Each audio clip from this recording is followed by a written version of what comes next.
Imagine walking through a crowded street in occupied Europe. A German officer is laughing with his men. He feels powerful. He feels untouchable. After all, he commands an army. He has tanks behind him, aircraft above him, thousands of soldiers ready to obey his orders. But he doesn't know something. The person standing just a few feet away, the farmer, the shopkeeper, the ordinary civilian he ignored, might be carrying the deadliest weapon of the resistance. Not a machine gun, not a rifle, not some advanced military invention, just a tiny, ugly piece of stamped metal. A pistol that looked like it was made in a garage. One bullet, one chance, one target. The fighter steps closer. The officer turns. A flash, a loud crack. And before anyone understands what happened, the resistance fighter disappears into the crowd. The weapon is dropped. The mission is over. No reload, no second shot, no evidence. This was the OSS Liberator Pistol. The cheapest, the simplest, and one of the strangest weapons ever created during World War II. Welcome back to Allied Sabotage Vault. We've uncovered weapons that sound like they came straight out of a spy movie. Exploding rats, pencil detonators, cigarette guns, hidden assassination weapons. But the Liberator was different, because the Allies didn't just build a weapon. They built an idea, a message, a psychological attack. They wanted every German soldier to wonder, who around me could be armed? And that question alone was enough to create fear. Because suddenly, the enemy wasn't only fighting armies, they were fighting entire populations. But how did America create a pistol that cost less than a meal? Why was it designed to be thrown away after one shot?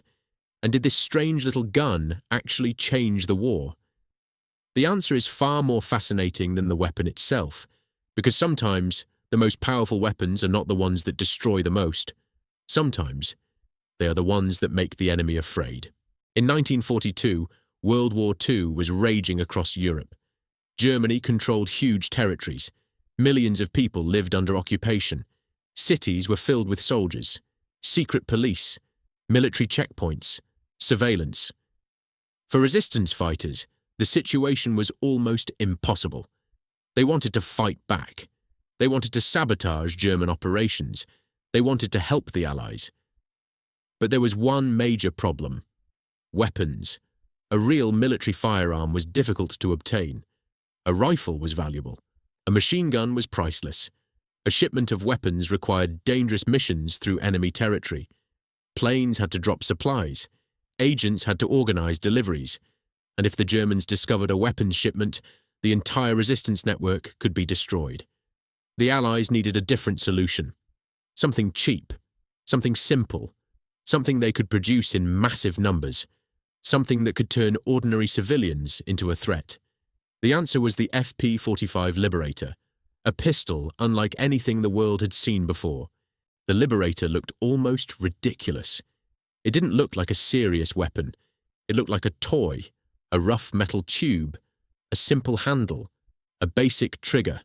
Almost no moving parts, no magazine, no complicated mechanism, no beautiful engineering. And that was exactly the point. The Allies weren't trying to create a perfect gun. They were creating a disposable weapon. A weapon that could be manufactured quickly. The Liberator was a single-shot .45 caliber pistol. One bullet, one purpose. Get close. Fire. Escape. That was it. The gun was never designed for a battlefield. It wasn't meant to fight soldiers in open combat. It wasn't meant to defeat enemy forces.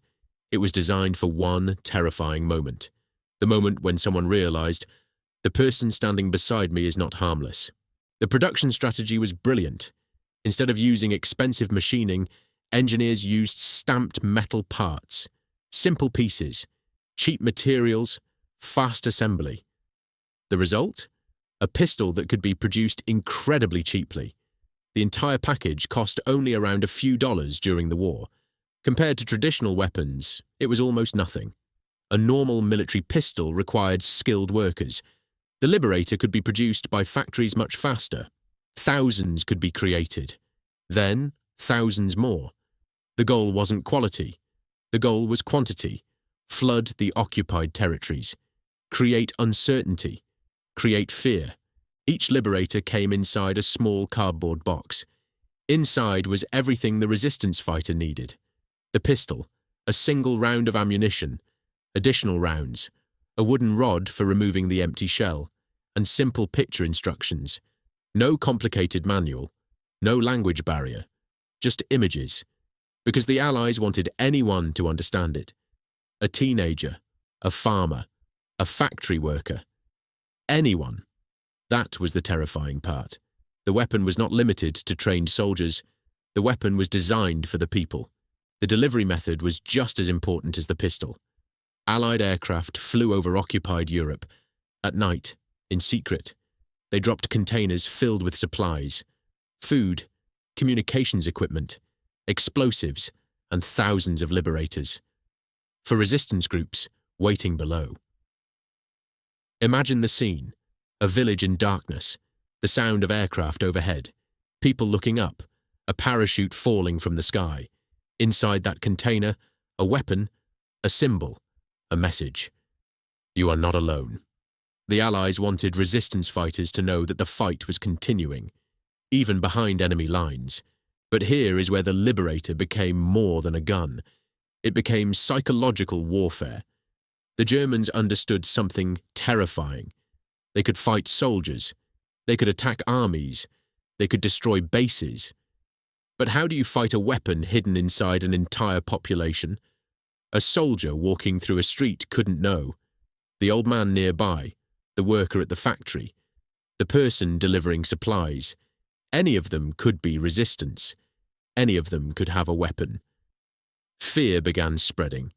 German officers became more cautious. Security increased. Suspicion grew, and every interaction became a potential threat.